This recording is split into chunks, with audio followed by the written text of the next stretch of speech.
Very dark man came out to do that video. I know that they've called you to tell you that I have petitioned them, right? NCCC, they've called you to tell you that I have petitioned them. So you have to come out and do your normal manipulative tactics. I'm a very wise woman. I know when to fight. I know when to listen. And I know when to speak. I'm not like you that speaks from the both side of the mouth. I'm not like you that is very, very manipulative, deceitful, cunning. I'm far different from you. That's the difference between me and you. You've tried in all your might to bring me down, but you cannot. Because who God has made, no man can destroy. No man can destroy. I'm so glad that you yourself start to see a lot of videos of you circulating on the same internet space. Videos that you made. Or you insisted that they cancel Naira Marley. With your own mouth. Videos that you made against them. Numerous videos. Before you decided to take a turn. So that you can know that you speak from the both side of your mouth. And people should not take you serious.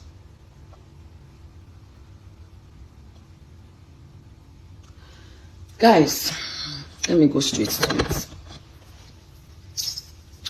So, yes, I was invited by the, police people? They call them the National Cyber Bullying stuff, right? And I was on my way to Tanzania for Priscilla's wedding when I was called upon. I saw the letter.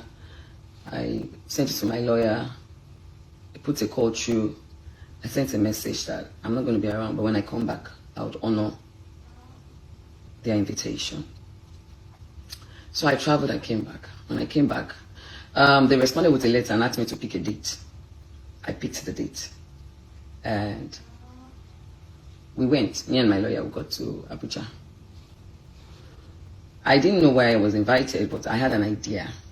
But I just didn't know which of it was, But later, I had an idea of why I was going there, so I went. When I got there, I met with Officer Suleiman. He was the one in charge of the case. I was also taken to see another senior officer, the lady. And Officer Suleiman took me in, and I was asked to write my statement. You know, when you want to first write statement, they will say you should write about when you were born, your this and that, your family, your address, your da. I wrote. When I was done, they asked me that what's my relationship with Naira Marley. That what exactly did Naira Marley do to me? I said, Naira Marley, I don't understand. He said, yes, now that Naira Marley is the one that wrote the petition. That, I should also explain my own side of the story. So I started explaining my side of the story. I talked about, yes, I used to promote Naira Marley's song through my TikTok video. I've never met Naira Marley before, which I thank God that when he came eventually, and I asked him before those police people, have you ever seen me before? He said no. So let me go back. So yes, I said, I used to promote a song until when Mohbad died. I was in America. How they even buried him was the first heartache for me when his neck was broken. I think I was on my way back to Nigeria. I came back, I went to Abuja. And then I saw a video, a Snapchat of Naira Marley coming to dance, At that time, fingers were already pointing towards his direction. A lot of videos started coming out. I was angry, like, guy, this is not the time for you to be dancing when one of your person, whether the guy is still under your record label or he's not under your record label anymore, at least he was part of you people on Snapchat. And I was like, then Sam Larry also, did one video was saying, you know, later deleted the video, but obviously the video had circulated. You know, something like, we are in sorrow, you know, that kind of thing. Like, you know, when somebody's dead, the dead cannot speak, you know, then he later deleted it. I was like, ah. Then videos started coming out about how he went to Naira Marley's house with some of his friends to say he didn't want to work with their manager anymore. How, you know, they were beaten. He landed in the hospital. We saw the bruises. He said, if anything happened to me, you know, they should hold Naira Marley. How there was so many videos just flying around. Until when I now saw Sam Larry's video, when Zlatan and Mohbad were having a video shoot, and he came in with some boys. They were holding weapon. They were holding something like a weapon, and I was like, So this thing is true. And as a concerned citizen, as a mother, I don't think I was the only one that was pained.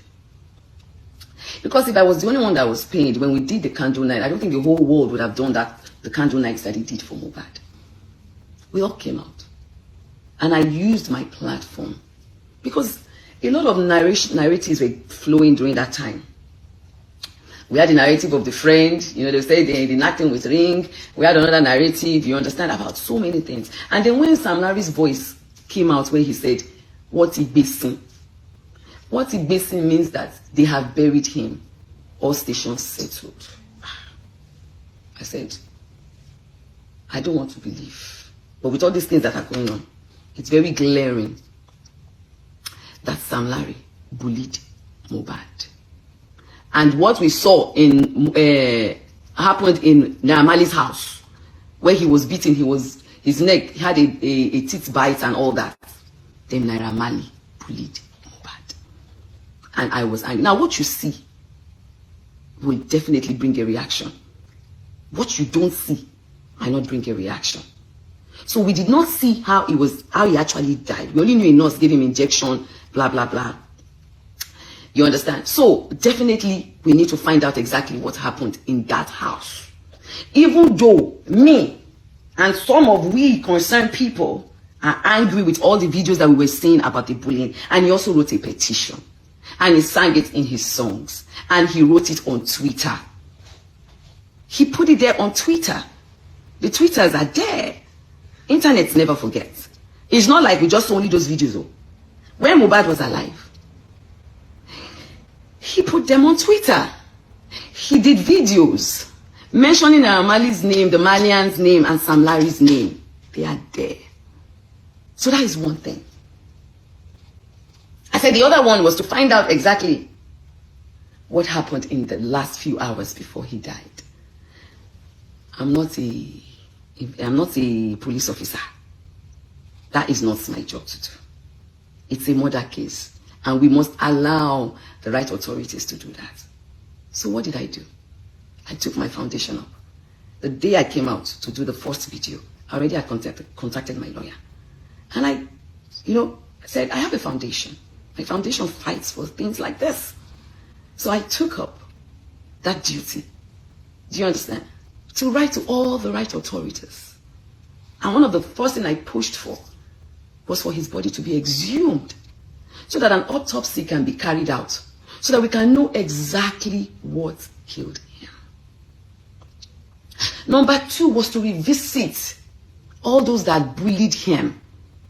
And this is not just him saying I was bullied. We saw videos of bruises on his body.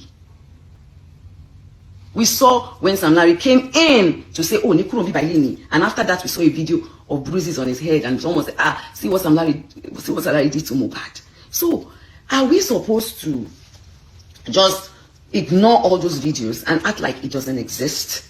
Or it never happened? A boy died. It's one thing for you to beat a boy. And the boy is still alive.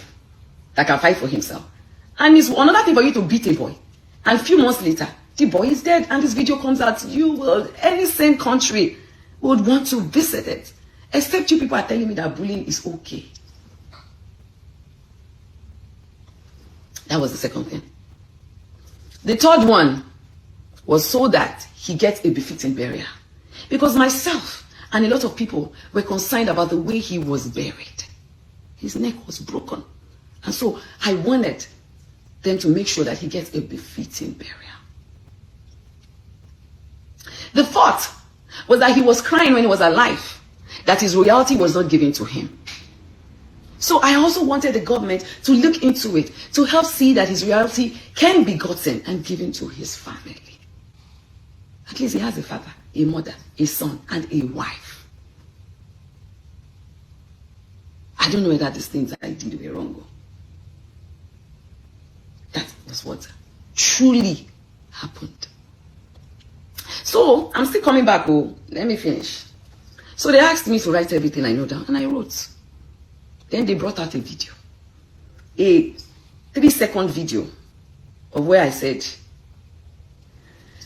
Naira Marley, this is not London, no, where you think you can do and get in with anything. They